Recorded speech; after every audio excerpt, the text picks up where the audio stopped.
you just said now. You said you worked on infographics, content, and all. Have you written any book that is related to what you just mentioned now? Yes. The book, The Business of Content Marketing, is which I just presented a copy to the Institute, have all of these things in detail, where I expanded Coca-Cola and the storyline behind it, and all of the things that make Coca-Cola what it is today. The attachment with sports, attachment with names, and all of these small things that push the business to a global brand. It's all in the book.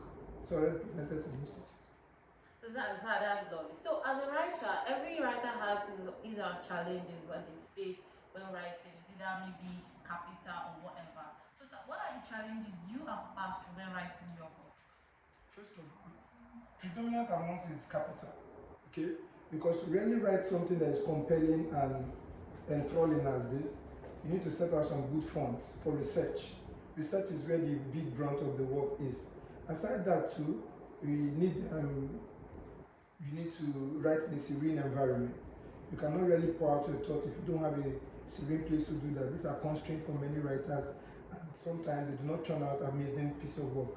So yes, capital. If you have enough money, you can do the needed research and bring out a body of work that is worth celebrating. That's wonderful. So sir, how are you able to get your audience? Because there are lots of people now who read online and all. So how are you able to make your work known worldwide to people to be able to read? Yeah, there's what we call target audience, and that is why even on Facebook, I think you have a profile. There are different groups talking to different specific persons. So yes, you have everybody on your Facebook, but yeah, you have groups where they have different disciplines. Those are your target audience. Those are the people who need what you're selling.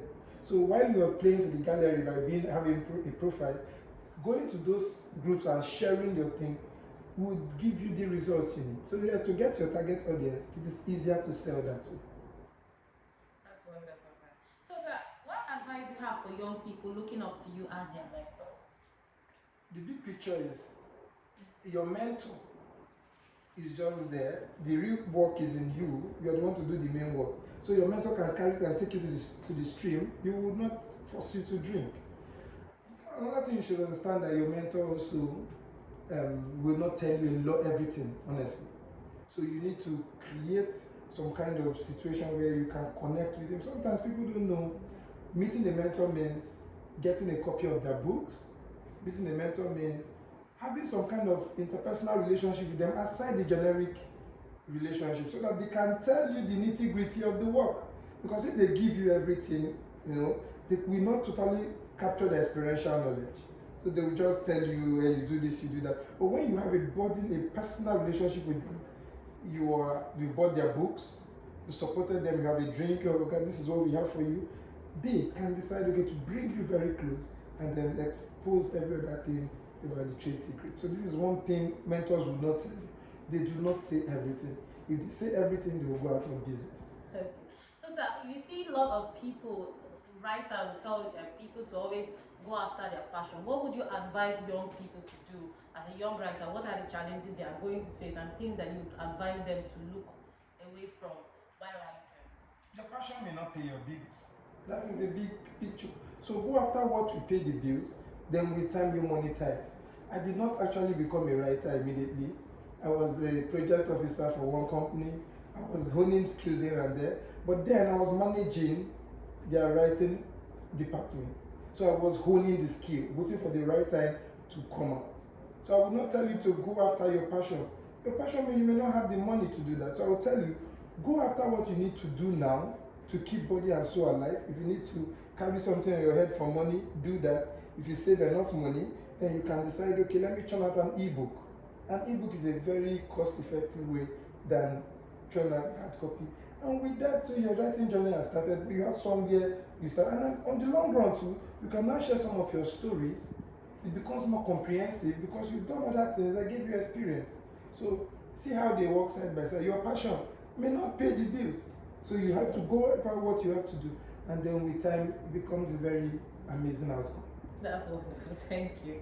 So, sir, currently, are you working on any project? If yes, how likely are we to see that work soon? Okay, for intellectual body of work, I just churned out Understanding the Business of Content Marketing, which is a book that clearly puts to bed anybody who wants to publish, both on Amazon and all of those things. I want to know what to do. And I joined, these were two giants came together, two intellectual giants. I joined with Professor Mark Antonese to bring out that work, to make it as comprehensive as possible. I'm also working on a movie. The movie is going, the title is Orchard of Memories. And I'm trying to bring up, of course, this is the second movie I am working on. The first one is already out there. I'll probably link will be shared on the screen, Life as I See It, where I expose some of the travels of women. And some of these things are not, we don't see them. If you connect with the movie, you see Life as I See It. This is Orchard of Memories. Also within that realm, we're talking about some of the things that happen to young people, how they've overcome and all of that. So keep you posted when it's ready. Thanks, that's wonderful. So I want to ask you, what is the advice you have for the society at large, knowing that they only celebrate people who are successful in the society? Yes, that's a very major dysfunction, because the process is as good as the outcome. Because who you're celebrating today passed through a lot of trials to get to where they are. Gold is tried in fire. So let us begin to connect with young people at the boarding stage. Let us begin to encourage them. Let us have more angel investors. And who is an angel investor? An angel investor is somebody who looks at somebody who is enterprising and tries to support them at the inception without the intent of taking anything. They want them to stay in business. They want them to scale up and become successful. We need more of that. We need more emotional healers. We need more support system. This is what society needs to do for these young people. And unfortunately, it is not there. And that's why there's some kind of, disruption in the system. I don't know if I've communicated. Yes. So we need more of these persons who will help us at that stage, not the successful persons. Because of course, success is useless without a successor. Yes. Okay, that is how we work. So it's great to have you, sir, on this show. Thank you, Dr. Chiemelie Onyeka. So now we've come to the end of today's show. I am still your host, Precious Osalibe. See you same time, same station. Bye-bye. Hold on. Sorry.